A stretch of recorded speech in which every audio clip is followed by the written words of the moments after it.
गणित दर्पण पे आपका हार्दिक स्वागत है। आज हम सीखेंगे कि दशमलव संख्या का व्यवकलन या इसे कह सकते हैं घटाव या बाकी कैसे करेंगे। वो अच्छे ढंग से आपको समझना है क्योंकि यहाँ पे चाहे आप 10th क्लास में पढ़ रहे हो, 9th क्लास में या कंपटीशन एग्जाम देने जा रहे हैं, आपके सामने पॉइंट वाली बाकी जरूर आ सकती है कहीं ना कहीं। तो आपको अच्छे ढंग से पॉइंट वाली बाकी है वो आनी चाहिए। मैंने कई वीडियो ऐसे बनाए हुए, परंतु समस्या अभी तक आ रही है छात्रों के, तो मैं वापस आपको समझाने का प्रयास करता हूँ। देखिए यहाँ पे सवाल लिया मैंने 4.8 में से घटाना है 1.6 को। मैंने हर टाइप के एग्जाम्पल लिए, आपका हर डाउट है वो क्लियर हो जाएगा इस वीडियो के माध्यम से। तो देखिए यहाँ पे 4.8 में से 1.6 को घटाना है, तो सबसे पहला काम तो क्या करना है, संख्या को लिखने का तरीका समझना है। तो देखिए यहाँ पे 4.8 ये लिखा मैंने पहली संख्या, इसमें से मुझे घटाना है 1.6 को। तो ये जो पॉइंट है बीच में, इस पॉइंट को पॉइंट के नीचे लिखना है। तो देखिए ये पॉइंट है, इस पॉइंट के नीचे पॉइंट लिखूंगा, ठीक है। अब पॉइंट के बाद वाली संख्या यानी पॉइंट के राइट हैंड साइड वाली संख्या लिखूंगा इस राइट हैंड संख्या के नीचे, यानी पॉइंट के बाद में 8 आ रहा है तो इस 8 के नीचे राइट हैंड साइड वाली संख्या आपको लिखना है। तो ये 6 है वो मैं यहाँ लिख दूंगा 8 के नीचे। उसके बाद में पॉइंट के लेफ्ट हैंड साइड वाली संख्या क्या है, 1, तो इधर आ जाएगी हमारे 4 के नीचे 1, ठीक है। तो ये लिखने का तरीका अगर आपने सही रखा है तो आपके बाकी है वो आपको सामान्य संख्या की अच्छे ढंग से आती होगी, वही तरीका है इसमें भी है। तो देखिए 8 में से 6 गया तो क्या बचा, 2, पॉइंट के नीचे पॉइंट लगा दो, और 4 में से 1 गया तो क्या बचा, 3। तो इसका जो आंसर है वो 3.2 आएगा, ठीक है। कहने का अर्थ ये हुआ कि आपको पॉइंट के नीचे पॉइंट लिखना है, उसके बाद में संख्या कंटिन्यू है वो उतारना है, तो आपका आंसर है वो सही आएगा। नेक्स्ट संख्या लेता हूं। नेक्स्ट है देखिए 91.02 में से घटाना है मुझे 4.3। यहाँ पे पॉइंट के पहले 2 डिजिट है और पॉइंट के बाद में भी 2 डिजिट है, और यहाँ पे पॉइंट के पहले 1 डिजिट है और बाद में भी 1 डिजिट है। तो ऐसी संख्या का व्यवकलन कैसे करेंगे समझिए। सबसे पहले उतार देता हूं मैं यहाँ पहली संख्या 9, 1.0 और 2, ठीक है। अब मुझे उतारना है दूसरी संख्या, तो दूसरी संख्या उतारने से पहले सबसे पहला काम करूंगा मैं पॉइंट लिखूंगा, यहाँ पॉइंट उतार दिया।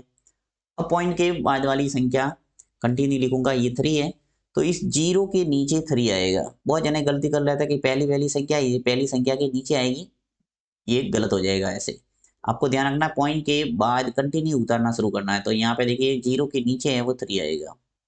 उसके बाद पॉइंट से पहले क्या संख्या है, 4, यानी पॉइंट से पहले जो भी लेफ्ट हैंड साइड में संख्या है वो इस लेफ्ट हैंड संख्या की जो पहली डिजिट है उसके नीचे ही आएगा। तो यहाँ पे 1 के नीचे मैं लिखूंगा 4। संख्या उतार दी, अब आपको व्यवकलन करना है, माइनस लगा दिया और यहाँ मैं करता हूँ इसका व्यवकलन। देखो अब यदि आपको कंफ्यूजन हो रहा हो तो ये जो डिजिट है इसके नीचे आप 0 लगा दो, इस डिजिट के भी नीचे 9 के नीचे 0 लगा दो। अब आपकी संख्या है वो सेम हो गई। यहाँ पर भी पॉइंट के बाद में 2 डिजिट है और यहाँ पर भी पॉइंट के बाद में 2 डिजिट है, तो इजीली आप बाकी कर सकते हैं। तो देखिए 2 में से 0 गया तो क्या बचा, 2। फिर 0 में से 3 को घटाना है तो घटता नहीं है तो क्या करते हैं हम, उधार लेते हैं। तो यहाँ से उधार आ जाएगा यानी कैरी लेना पड़ेगा। तो ये हो गया 10। अब 10 में से 3 जाएगा तो कितना बचेगा, 7। अब देखिए एक ही था और यहाँ से हमने कैरी ले लिया तो यहाँ हो गया 0। अब 0 हो जाएगा तो यहाँ से वापस मुझे कैरी लेना पड़ेगा क्योंकि 4 में से 4 को घटाना है। तो यहाँ 0 था और 0 के पास में एक कैरी आ जाएगा तो हो जाएगा ये 10। और 10 में से 4 चला जाएगा तो क्या बचेगा हमारे 6।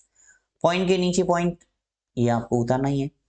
अब यहाँ से मैंने कैरी ले लिया 9 में से तो कितना बचा 8। अब 8 में से 0 गया तो क्या बचा 8। तो इसका जो आंसर है वो आ जाएगा 86.72। तो इस ढंग से आप पॉइंट वाला बाकी कर सकते हैं। कुल मिला के संख्या तो कोई भी आ सकती है अलग अलग पॉइंट वाली, आपको सिर्फ समझना ये है कि पॉइंट के नीचे पॉइंट उतार के अगर कोई संख्या कम पड़ रही है तो आप 0 लगा के उसको पूरा कर दो, उसके बाद में घटा दो, तो आपका आंसर है वो सही रहेगा। नेक्स्ट संख्या लेता हूँ एक और। देखिए यहाँ पे मैंने लिया है एक पूर्णांक लिया और एक दशमलव वाली संख्या लिया, यानी 8 में से मुझे 2.5 घटाना है। तो क्या करूंगा, ये लिखा मैंने 8 और इसमें से मुझे घटाना है 2.5। तो पहले ही मैंने बता दिया कि अगर एक पॉइंट वाली संख्या है एक बिना पॉइंट वाली, तो पहले बिना पॉइंट वाली जो संख्या है उसको पॉइंट वाली बना दो। और बनाने का तरीका क्या है, पॉइंट लगा दो और पॉइंट के बाद में जितने शून्य चाहिए उतने आप लगा सकते हैं। तो यहाँ पे पॉइंट के बाद में कितनी डिजिट है, एक डिजिट है, तो यहाँ पे मुझे एक शून्य चाहिए, एक शून्य लगा दिया। अब मैं आराम से घटा सकता हूँ, देखिए पॉइंट के नीचे पॉइंट, यहाँ पे जीरो के आगे, जीरो के नीचे 5 आ जाएगा क्योंकि राइट हैंड साइड में 5 है, एक डिजिट है। फिर लेफ्ट हैंड साइड में एक डिजिट है तो 8 के नीचे वो 2 आ जाएगा। अब घटा दो इसको, जीरो में से 5 जाता नहीं तो क्या करेंगे, यहाँ से कैरी लेंगे, एक कैरी हो गया 1 और इसका मतलब यहाँ हो गया 10, तो 10 में से 5 जाएगा तो क्या रहेगा 5, ये पॉइंट के नीचे पॉइंट। यहाँ से मैंने एक कैरी लिया 8 में से तो क्या बचेगा 7, और 7 में से 2 जाएगा तो क्या बचेगा 5, यानी 5.5 इसका आंसर रहेगा। तो ये तरीका है पॉइंट वाला व्यवकलन करने का। इसमें किसी प्रकार का और कोई डाउट है आप कमेंट बॉक्स में लिख सकते हैं, पुनः मैं इसका वीडियो बना के आपको समझाने का प्रयास करूंगा। वीडियो को लाइक जरूर करना, साथ ही चैनल को सब्सक्राइब करना है ताकि अधिक से अधिक छात्रों तक ये वीडियो पहुंच सके। थैंक्स।